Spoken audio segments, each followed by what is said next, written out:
अस्सलाम वालेकुम दोस्तों, कट टू फिट में खुशामदीद। आज हम इको 401 का लेक्चर नंबर 10 पर बात करेंगे। लेक्चर नंबर 10 भी कंज्यूमर बिहेवियर पर है।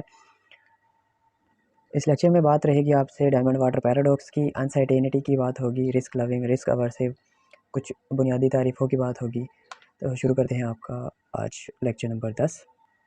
सबसे पहले है supply side and demand side views on the value of a good.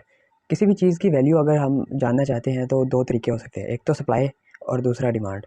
यानी वो जो चीज़ है उसकी सप्लाई के जो अवामिल हैं वो कौन कौन से हैं, उनमें जो ट्रांसपोर्ट कॉस्ट है या रॉ मटेरियल की कॉस्ट है या लेबर कॉस्ट है वो हो सकती है।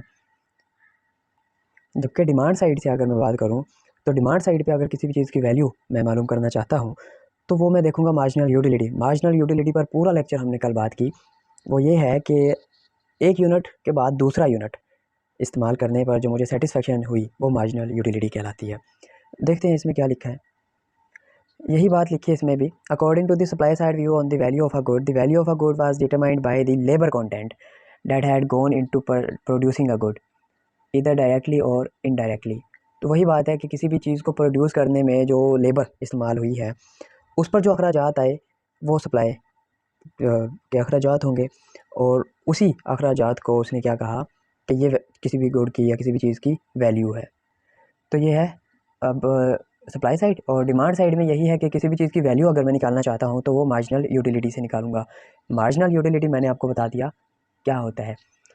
This help solve the diamond water paradox. Diamond water paradox में आपको बता दूँ ये होता है कि हमें भी पता है कि हीरे की कीमत ज़्यादा है जबकि पानी की कीमत कम है। हालांकि पानी इंसानी ज़िंदगी के लिए इतना ज़रूरी है मगर हीरे की कीमत ज़्यादा है और उस पानी की नहीं है। उसकी वजह दो पहलू जो कि हमने बताए, सप्लाई साइड और दूसरा डिमांड साइड। बिल्कुल सप्लाई साइड में मैं आपको बताऊं कि जो सप्लाई होती है किसी भी चीज़ की वो असरअंदाज करती है या किसी भी चीज़ की वैल्यू उससे हम तयन करते हैं कि इसकी वैल्यू क्या होगी। अब हीरे की वैल्यू ज़्यादा है, पानी की कम है, तो हीरे की वैल्यू इसी वजह से ज़्यादा है कि उस पर जो लेबर कंटेंट इस्तेमाल आए हैं वो ज़्यादा है।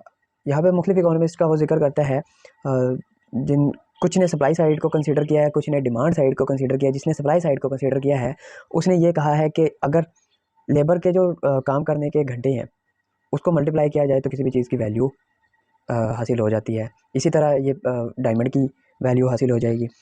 लेकिन डिमांड साइड में हम ये करते हैं कि मार्जिनल यूटिलिटी देखते हैं। मार्जिनल यूटिलिटी ये होती है कि देखिए डायमंड मेरे पास एक है, मेरी चाह होगी कि दो हो, और जब दो होंगे तो जो यूटिलिटी है मेरी मार्जिनल यूटिलिटी वो ज़्यादा होगी। तीन हो गए तो और ज़्यादा होगी।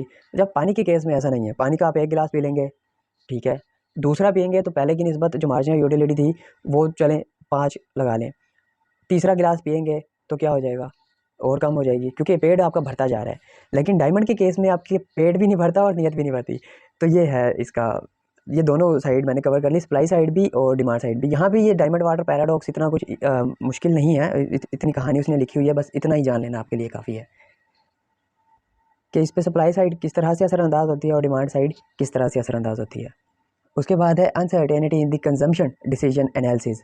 यानी अनसर्टेनिटी ये होती है कि अच्छा ये ठीक होगा, नहीं होगा, गलत होगा, सही हो गया, ये अनसर्टेनिटी है। Uncertainty is the possibility that any number of things could be happen in future. In other words the future is unknown. मतलब मुस्तकबिल हमें नहीं पता। मैं ये चीज़ ख़रीद लूँ, जैसे कल भी मैंने आपको बताया था कि मैं कोई वाशिंग मशीन की मिसाल दूँ, वाशिंग मशीन मैं ख़रीद लूँ, मुझे नहीं पता कि ये मुस्तकबिल में अच्छी निकलेगी या ख़राब हो जाएगी, जल्द ख़राब हो जाएगी, तो ये अनसर्टेनिटी है। अच्छा, the problem of uncertainty is integral to consumption decision, specially matter for good durable good. Uncertainty mean assigning possibility to output. अच्छा, अनसर्टेनिटी तीन तरह की हो सकती है। सबसे पहला जो कंज्यूमर है अनसर्टेनिटी के हिसाब से वो है रिस्क अवर्स, रिस्क लविंग और रिस्क न्यूट्रल। नाम से ही जाहिर होते हैं। रिस्क अवर्स ऐसा शख्स होगा जो कि रिस्क लेना ही नहीं चाहेगा, जबकि रिस्क लविंग वो कहेगा ठीक है यार ये मैं चीज़ ख़रीद लेता हूँ, अच्छी निकलाई तो मेरे नसीब, ना निकली तो। जबकि रिस्क न्यूट्रल जो है ये वो शख्स होगा जो इंडिफरेंट होगा कि हाँ मैं लूँ कि ना लूँ। बाकी देखते हैं इसमें क्या है। ये जो अनसर्टेनिटी है इसकी तारीफ़ और इसकी ये मुख्तलिफ टाइप्स जो है तीन, ये इंतहाई अहम है। 3 नंबर के सवाल के हिसाब से आप याद रखिएगा। उसके बाद है risk. Risk mean to take a chance after the probabilities have been assigned. Risk is the probability of gain और लॉस। यही है रिस्क के मुझे पता है कि ऐसा हो भी सकता है, ऐसा नहीं भी हो सकता, मतलब चीज़ अच्छी निकल भी सकती है, अच्छी नहीं भी निकल सकती। तो यही है रिस्क, और उस बुनियाद पे वो चीज़ ख़रीद लेना या ना खरीदना। रिस्क में ये है कि आपको फ़ायदा भी हो सकता है, मतलब चीज़ अच्छी भी निकल सकती है तो आपको फ़ायदा होगा, अगर चीज़ अच्छी नहीं निकली तो आपको नुकसान होगा। उसके बाद वो मिसाल देता है एक कॉइन फ्लिपिंग वाली, वो ज़रूरी नहीं है याद करना, बस वो बात यही समझाना चाह रहा है कि हो सकता है कि हेड आए या टेल आए, तो रिस्क ही है। उसके बाद है odd ratio. Odd ratio is the probability of success to probability of failure. Odd ratio यही है कि आपको कामयाबी और नाकाम होने के कितने चांसेस है।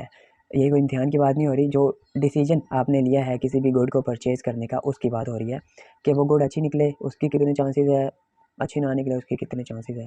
तो ये ऑड रेशो कहलाती है कि कामयाबी हुई या नाकामी हुई। It can be equal to 1, less than 1 और greater than 1। If it is equal to 1, we can call it fair odd. If less than 1, unfavorable odd. If it is greater than 1, then favorable odd. तो ये है MCQs के हवाले से अहम, कि एक से ज़्यादा होगी तो फेयर होगी, फेवरेबल होगी या क्या होगी, तो ये अच्छे तरीके से याद रखें। A risk neutral person is one who buy a good when odd ratio greater than 1। Risk neutral शख्स ऐसा शख्स होगा, वो चीज़ ख़रीद लेगा जब ऑड रेशो 1 से ज़्यादा होगी। फ़ैसला नहीं, कि वो शख्स फ़ैसला नहीं कर सकेगा जब ऑड रेशो 1 के बराबर होगी कि ख़रीदूँ या ना ख़रीदूँ, लेकिन वो हरगिज़ नहीं ख़रीदेगा कब, जब ऑड रेशो 1 से कम होगी। उसके बाद दूसरा जो थी रिस्क वाली, वो रिस्क अवर्स पर्सन था। रिस्क अवर्स पर्सन किसी सूरत में नहीं ख़रीदेगा, मतलब वो भागेगा कि मैं ये चीज़ ख़रीदूँ ही ना। Will not buy if odd ratio is less than 1, odd ratio is equal to 1, will not buy. He will also not decide to buy if odd ratio is greater than 1। अगर ऑड रेशो 1 से कम है, 1 है, 1 से ज़्यादा भी है, तब भी वो बड़ा सोच समझ के यार लूँ कि ना, मतलब बहुत ही मुश्किल होगा उसके लिए फिर भी लेना। रिस्क लविंग पर्सन कौन सा होगा? ऐसा शख्स चीज़ ख़रीद लेगा जब ऑड रेशो 1 होगी, उसके अलावा 1 से बड़ी होगी। और रिस्क लविंग पर्सन ऐसा होगा, वो तब भी चीज़ ख़रीद लेगा जब ऑड रेशो 1 से कम होगी। तो रिस्क लविंग पर्सन हर सूरत में चीज़ ख़रीदेगा, रिस्क अवर्स पर्सन हर सूरत में चीज़ नहीं ख़रीदेगा। रिस्क न्यूट्रल पर्सन जो है, ऑड रेशो 1 से ज़्यादा होगी तब ख़रीदेगा, 1 से कम होगी तब नहीं ख़रीदेगा। तो ये आप याद रखिएगा, इंतहाई अहम है। ये एक मिसाल दी है उसने, if chances of winning 50%, chances of losing 50%। इसका आप ऑड रेशो निकाल लें, 50 डिवाइडेड बाई 50, विनिंग और फेलियर कितना हो जाएगा? 1 आ जाएगा ऑड रेशो। अब 3 सिनेरियो थे, रिस्क लविंग, रिस्क न्यूट्रल और रिस्क अवर्सिव। रिस्क न्यूट्रल तो ख़रीद लेगा 1 पे, या नहीं ख़रीदेगा, सोचेगा कि मैं ख़रीदूँ कि ना ख़रीदूँ।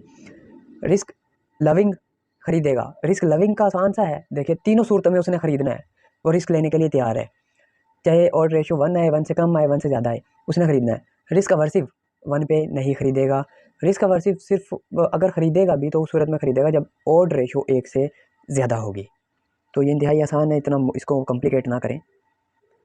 Total utility curve for a risk neutral person will be straight line, while it will be convex for risk averse person.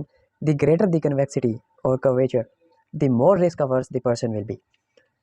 तो ये एमसीक्यूज़ के हवाले से कुछ अहम बातें हैं कि रिस्क न्यूट्रल पर्सन की जो टोटल यूटिलिटी कर्व होगी वो स्ट्रेट लाइन में होगी, जबकि रिस्क अवर्सिव पर्सन की जो है वो कन्वेक्स होगी, और जितना ज़्यादा कन्वेक्स होगी उतनी ज़्यादा वो शख्स रिस्क अवर्सिव होगा। Risk hedging can be use to reduce the content to which concerns about uncertainty affect our daily life. तो ये रिस्क हैजिंग इस्तेमाल होती है कि हम अनसर्टेन हो, अगर हम किसी भी चीज़ के हवाले से कि ये चीज़ लेनी चाहिए कि नहीं लेनी चाहिए, तो उसके हवाले से। उसके बाद एक एमसीक्यूज़ इंतहाई अहम, insurance companies operates under the principle of law of large number, ये पूछा गया एमसीक्यूज़। ये था आज का लेक्चर। इस लेक्चर से जो एमसीक्यूज़ बन सकते हैं वो भी मैंने बता दिए, और जो सवालात बन सकते हैं वो भी मैंने बता दिए। अगर ये वीडियो पसंद आई है तो लाइक कीजिए। मिलते हैं अगले लेक्चर में, तब तक अल्लाह हाफ़िज़।